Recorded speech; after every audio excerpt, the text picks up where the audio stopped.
Hello, lovely frequencies. How are you? Do you have a relationship with perfectionism?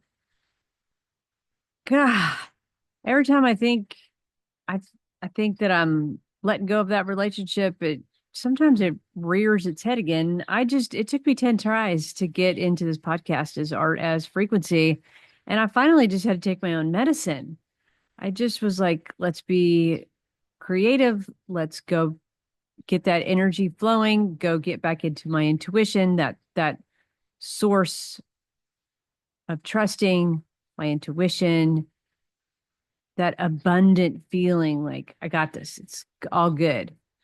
Um, I really wanted to show you my painting studio here in Hawaii, and it just was not going to make sense because Mother Nature is singing so loud. We have the wind just blasting through here about 20 miles an hour. So it was too loud. It's just not going to work for a podcast. Um, but as we talk about art as frequency for you artists out there, just remember that it's being creative is the medicine the world needs right now. We need your artwork. And it doesn't need to be perfect. Just get into your studio, make something. For you collectors that are listening, just remember that even like cooking dinner is going to be helping you be creative and maybe get you out of your funk, maybe be able to shift your mindset. Just remember that creativity is just like water, it is medicine the body needs.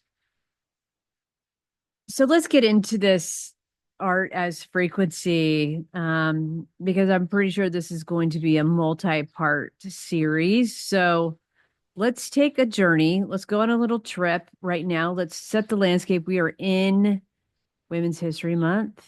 So the female frequency is going off right now.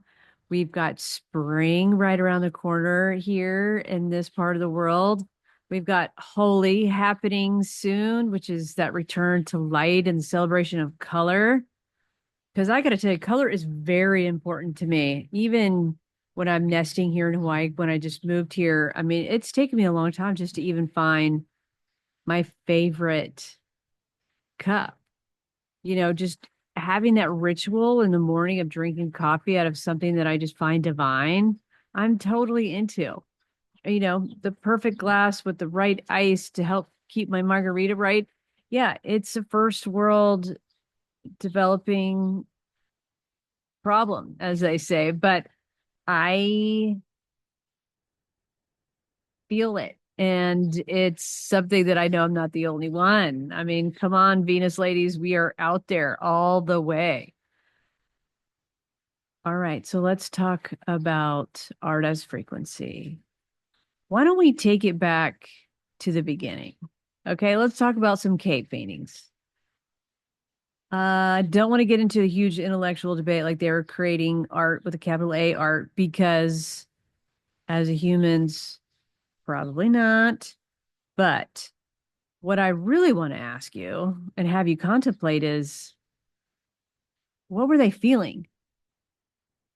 What was that sensation that made them go pick up some charcoal, put it in their hand, and then put something on the wall? What was it? Did they hear something? Did they feel something? I mean, yeah, the creative spirit is their intuition telling them to make something. Um, and just remember, cave paintings were done by both men and women. Whenever you go to a museum, whether you might pick up a National Geographic book, and the only depictions you're going to see of cave people are men, but there's plenty of studies out there that women also did them. So remember that. Would you like women have been creative with our bodies, being able to reproduce, growing things, nurturing is also something that we are also very good at. And we're also very good at making art, being creative outside of our bodies. let's take a look at something else that we can find in the world, um, as art as frequency, because color is so important to me, and it is very emotive. If we look back through history with Frida Kahlo's paintings inside her journals, we've been able to see that she was assigning emotions to certain colors. So, you go and you can experience this when you're under blue skies. You feel very different than when you are under gray skies, right? So just using these real life experiences that art is a frequency, art as frequency. When I work with collectors, most of the time, what I hear them say is, I love that. Fantastic. It put them into that love sphere. Wherever they were, it put them into this frequency of, yes, I love that. You know, it's not 2 plus 2, but you know that it is. Um, let's keep going with a couple other examples. This was one that just popped up. The Statue of Liberty, because it was created by a sculptor. It is an artist that made it. It was a gift. And we all know that it is a symbol all over the world for freedom and democracy. It's kind of ironic that it's a woman for everything that's happening in the world today in 2025. But it's a frequency. It is the vibe. It is the message, the subject of freedom. Let's go. I want to go back for just a minute on the color, and let's talk about stained glass, like through sanctuaries, in temples, and in churches. Like they were using this color and the light, the sunshine, the moonlight coming in, the stars coming in to refract and reflect on this color to then help you shift your perspective. Hopefully that shift was to be able to go back inside yourself and back into your faith to get you back very present. I mean, like art as frequency is amazing. It can really shift your emotions. And let's talk about some other artists, that capital A kind of art that's happening right now. Let's talk about Simone Leigh. I was so excited to see her work in person. I was seeing her work at the Venice Biennale a few years ago. And I was excited because I was seeing the Golden Lion winner. And I've always wanted to see one of her sculptures in person. I was blown away. Blown away. This woman is teaching the world so many things. This woman is healing the world with her art. I mean, check it out. She is using female Black divinity as subjectivity.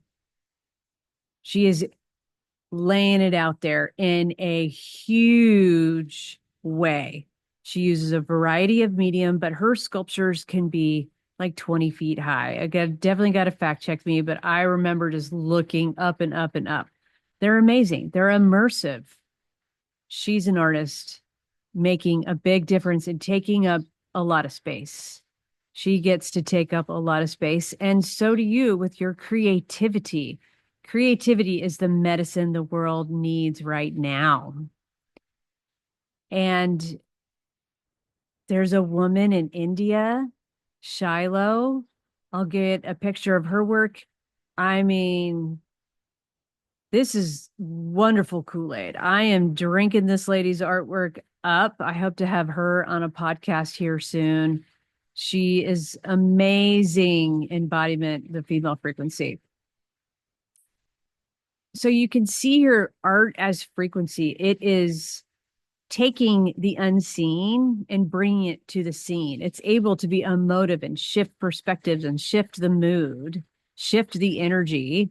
And it's exactly what I've been able to do when I'm helping other artists, whether I'm helping them give um, get back into their creativity and create new colors or assemble the sculpture that we're working on or legacy projects. Like art is very healing. And it is for me too. Like when I started doing my paintings and exercising my creativity, and then I noticed that it was able to bring more joy to people and really talk about talk about them when I do these commissions, and then be able to shift their perspective into the energy that they're seeking. So,